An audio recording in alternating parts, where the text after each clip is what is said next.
And just like a really bad case of herpes, the Clintons just can't seem to disappear, and they keep popping up. This time everyone's favorite alleged sexual predator and former President Bill B.J. Clinton just couldn't keep his big mouth shut on social media. So he decided it would be a good idea to attack President Trump today, on Father's Day, by tweeting out a condemnation about President Trump's efforts to uphold the rule of law and our nation's sovereignty. On this Father's Day, I'm thinking of the thousands of children separated from their parents at the border.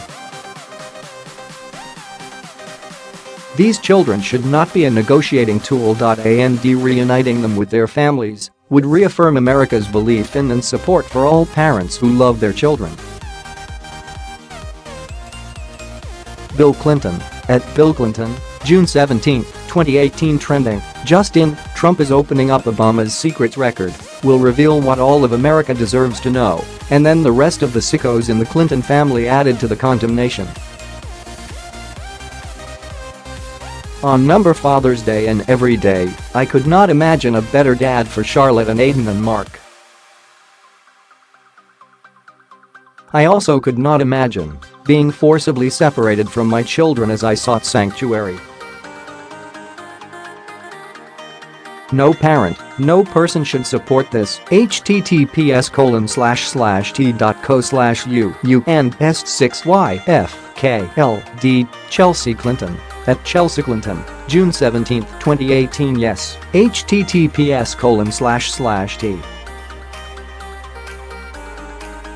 Coefpifamix, Hillary Clinton, @Hillary Clinton, June 17, 2018. It's so nice to see that after all the sexual scandals Bill Clinton has been a part of, the whole family still supports him, kind of heartwarming in a way, don't you think? Especially after the world-famous Monica Lewinsky scandal, and so many others. But what's perhaps even more interesting is how Bill Clinton seems to have an issue with the rule of law now, but had no issue whatsoever when he sent in armed troops to remove Elian Gonzalez from his family's home back in 2000. Here is a chronology of the Elian Gonzalez saga via PBS, November 25, 1999. A 5-year-old Cuban boy, Elian Gonzalez, is found on Thanksgiving Day clinging to an inner tube 3 miles off the coast of Fort Lauderdale, Florida. Fishermen rescue him, and he is taken to a hospital for treatment. But his mother and 11 others on the raft had drowned in their attempt to come to the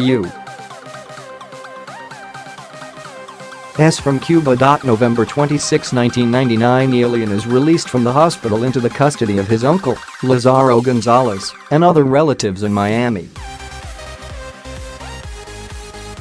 The Cuban government sends a note to the U.S. mission in Havana requesting Elian's return to Cuba. November 28, 1999. Juan Miguel Gonzalez, Elian's father, files a complaint with the UN to get attention for his custody demands. November 29, 1999. The U.S. State Department recuses itself from considering the custody of Elian. It is left up to the Florida courts. December 10, 1999. Attorneys for Elian's relatives in Miami file a request for his political asylum. January 5, 2000's Commissioner Doris Meisner announces a decision that Elian's father in Cuba is responsible for his custody and that arrangements will be made to return Elian to Cuba by January 14. January 7, 2000. Elian's relatives in Miami file suit in state family court to have Lazaro Gonzalez declared the boy's guardian. January 10, 2000. A circuit court judge grants emergency custody of Elian to Lazaro Gonzalez. January 12, 2000. Attorney General Janet Reno rejects the family court jurisdiction, tells the Gonzalez family it must file in federal court, and she lifts the January 14 deadline to return Elian to his father in Cuba. January 28, 2000. The U.S. government asks the judge to dismiss Miami relatives' federal lawsuit. March 9, 2000 U.S. District Judge dismisses political asylum lawsuit. March 30, 2000 Vice President Al Gore, the Democratic candidate for president, says he supports legislation that would allow aliens to remain in the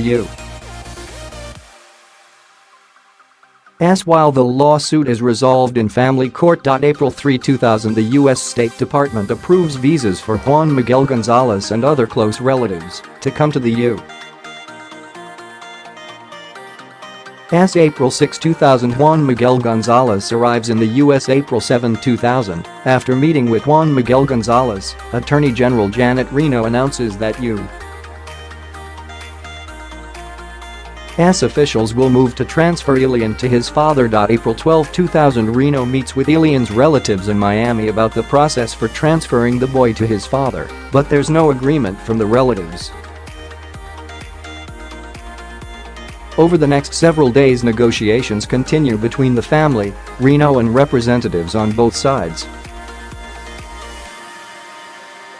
April 19, 2000 the 11th U.S. Circuit Court of Appeals grants a request by Elian's Miami relatives to block his return to Cuba. April 22, 2000 in a pre-dawn raid, armed U.S. federal agents seize Elian Gonzalez from the home of his Miami relatives. Elian is reunited with his father a few hours later. But it will take 2 months before Elian and his father would go back to Cuba. 2 months of court procedures and demonstrations and counter-demonstrations in Miami. June 1, 2000 a federal appeals court upholds the U.S. government's authority to deny Elian a political asylum hearing. June 28, 2000 Elian Gonzalez and his father, stepmother and half-brother arrive in Cuba to a jubilant reception. Their return comes just hours after the U.S. Supreme Court rejects a last-ditch effort by the Miami relatives to keep him in the